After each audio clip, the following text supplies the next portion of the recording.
लेकिन आप एक पत्रकार है, एक पत्रकार होने के नाते और लंबा समय आपका अनुभव है, ये जो डेटा कहता है, क्या इस सर्वे पर हमें यकीन करना चाहिए? क्या ये मानना चाहिए? हर दूसरा आदमी ऐसा महसूस करता है?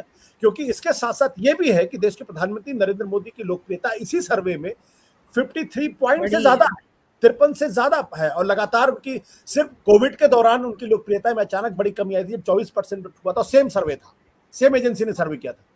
तो प्रधानमंत्री की लोकप्रियता लगातार बढ़ी हुई है, उनको लगातार बहुमत हासिल होगा ऐसा इशारा किया जा रहा है, लेकिन दूसरी तरफ यह बात भी कही जा रही है।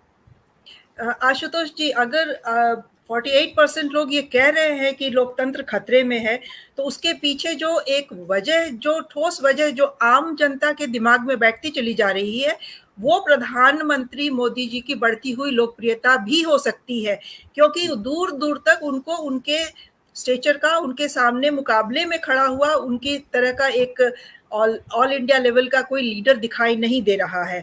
और लोकतंत्र के मजबूत होने के लिए एक जो जनरल थिंकिंग है वो ये है कि ना ही एक लीडर जो सत्ता पक्ष का है उसको मजबूत होना चाहिए, बट ऑपोजिशन में भी कुछ फेसेस ऐसे होने चाहिए जो उसको कि नेशनल लेवल पे चैलेंज कर सके। चैलेंजर एक होना चाहिए। वो चैलेंजर, वो जो ऑपोजिशन स्पेस है अभी फिलहाल दूर दूर तक खाली दिखाई दे रही है। मैं रीजनल लेवल की बात नहीं कर रही हूँ, मैं नेशनल लेवल की बात कर रही हूँ।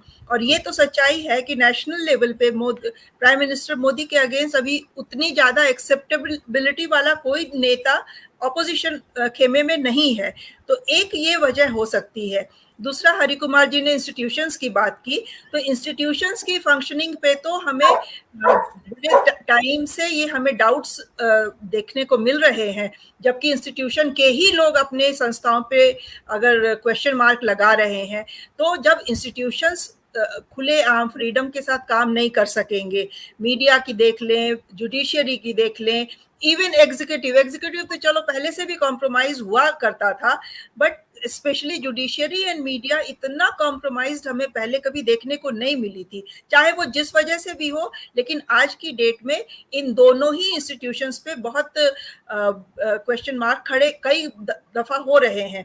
तो ये जो स्ट्रॉन्ग पिलर्स ऑफ डेमोक्रेसी जिसको हम कहते हैं, जब वो लग रहा है कि कहीं से कमजोर पड़ते दिखाई दे रहे हैं, तो लोगों के मन में एक सवाल जरूर आ रहा है कि ये क्या हम अधिनायकवाद की तरफ बढ़ रहे हैं? क्या मोदी जी, जैसा कि अक्सर बीजेपी के लोग कहते हैं कि 50 साल तक अगले राज करने वाले हैं, तो क्या एक ऑटोक्रेसी हमारे देश में आने वाली है? क्योंकि ऑपोजिशन में तो कोई दिखाई नहीं दे रहा जो उनको की रिप्लेस अभी करने की पोजीशन में हो।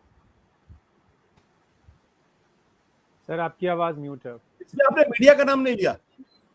नहीं, मैंने मीडिया का नाम लिया है, मीडिया एंड जुडिशियरी। ये मैंने कहा कि अभी हाल के सालों में इन्हीं दोनों पे सबसे ज्यादा क्वेश्चन मार्क खड़े हो रहे हैं। एग्जीक्यूटिव तो मैंने कहा कि पहले से भी कॉम्प्रोमाइज रही है और क्वेश्चन मार्क खड़े होते रहे हैं, लेकिन मीडिया एंड जुडिशियरी इन पिछले 7-8 सालों में जितनी दफा कटघरे में खड़ी हुई है, that is a danger signal. वो हमें लगता है कि उस पर सोचना चाहिए।